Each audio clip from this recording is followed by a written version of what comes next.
This is Ross Elliott from Caracamper, and the Caracamper itself, it's a fully moulded unit with Alco suspension. It's light, towable by the family car such as the Holden, but I'll let Ross do the talking.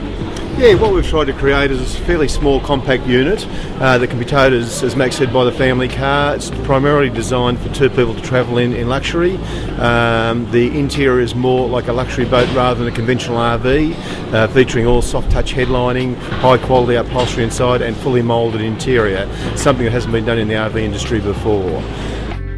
Quite often we're finding people who buy it are not used to towing big vehicles, so it suits the older person who's not used to towing heavy weights. It's only got a tear weight of 1,300 kilos, so it can be towed basically with Holden, Falcon. And where would you look at taking this? Well, basically we've built a van that can be taken over corrugated roads, into national parks, that type of thing, and dirt roads. Certainly not full off-road. More to the fact that it is fairly wide van and would get damaged going down very narrow tracks.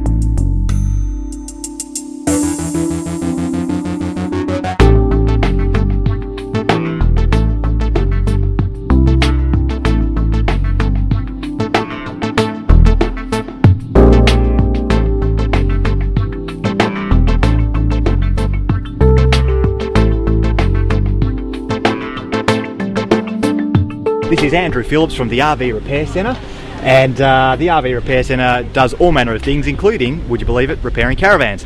This is an example of what they can do. It's a classic Bondwood caravan. Andrew, why don't you tell us a little bit about it? It's a Phoenix, little Bondwood Phoenix. It's aluminium front, rear and roof, Bondwood sides. We found it in Ivanhoe. Brought it back on a trailer, pulled it apart.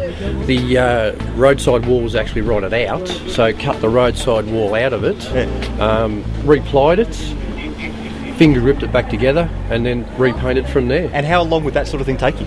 Took us 12 months, period of 12 months. When we did it, we pulled all the aluminium sheets off it, of course. Rewired all current 12-volt wiring, pulled the lino floor out. New lino floor, just basically went right through the whole thing. So for all intents and purposes, it's a brand new caravan. Yeah, went back to square one with it, but rebuilt it as it was in its day. Flathead screws, flathead stainless steel screws, little brass screws, like the whole thing. And how do you go about actually finding these materials? I got contacts through different screw suppliers, through aluminium sheeting suppliers, just to locate the right aluminium for it and the right screws. It takes a bit of time, like you can't just go down and buy it. This is the new Compass van, the Aurora. It's built by the same company who bought Roadstar not too long ago, Australian High-Tech Engineering. Let's go have a look inside. And here we've got a very separate area for the kids who have got their own bathroom. Obviously it's going to be shared by mum and dad as well, who will sleep up in the front.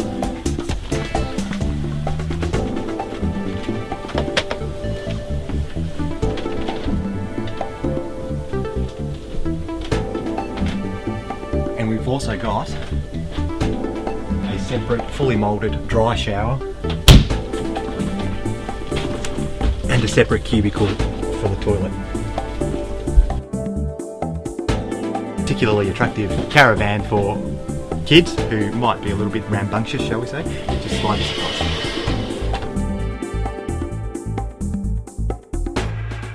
This is the 17-foot 6-inch Gulfstream RV off-road van that we've been promoting as part of a giveaway competition in Caravan World. The competition's all but over now, but Gulfstream RV assures me that they've sold something like 6 caravans off the back of this promotion.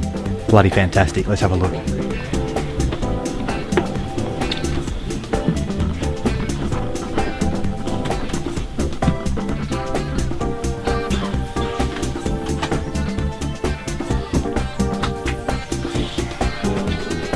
Trifold table, river.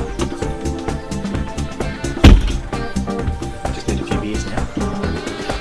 Hard day to show. Let's see if they've got any in the fridge. Empty.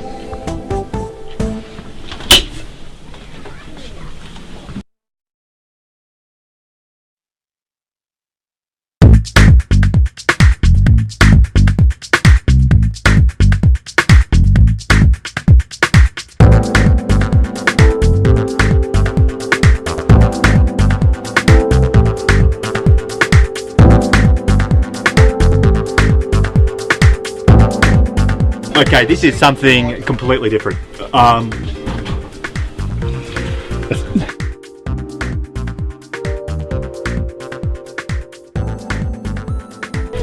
So this is the Nova Caravan's van cruiser. What makes this van particularly interesting is the fact that it's got this pop-top component up here.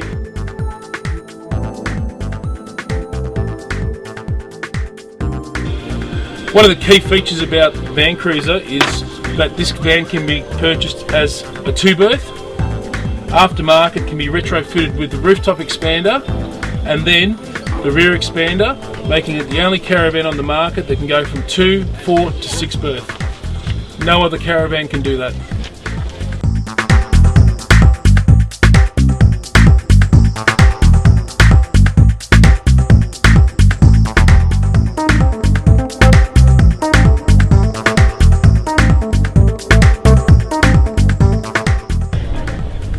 Ladies and gentlemen, as we know, it's Mel's birthday, but I've asked to speak because my birthday too, probably. No, that's not the reason. Because, yeah, I got the loudest voice. As we know, there's been quite a tragedy in the Leyland family in the last few weeks with Mike going, but back in about 1970, I was working for Glendale Caravans in Queensland, and our dealer in Newcastle asked us if we'd produce this caravan for these 2 young blokes in Newcastle who were going to go all around Australia filming. So we actually supplied the first caravan to the Leyland brothers.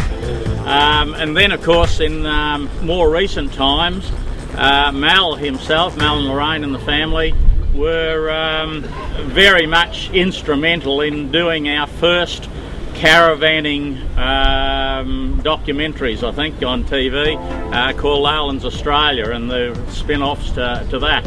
And here she is, down in the front. I was selling a caravan. So I go back a long time with Mel, and I think that's why Righty wanted me to say a few words here now. But the real reason, apart from your birthday, there's an excuse, we've also got a present for you for your birthday. And this present is something that's a little bit different because of your long standing in the industry, and it reads, "Presented to the Leylands from the caravan and camping industry of Australia in appreciation of your outstanding contribution to the promotion of our country and to the caravan and camping lifestyle." So happy birthday, and I'm sure that'll look great in Glen Innes, mate. I'm overwhelmed. I really. No. I'm not giving you a break. No, I hope not. That is so unexpected, so utterly unexpected, and appreciated.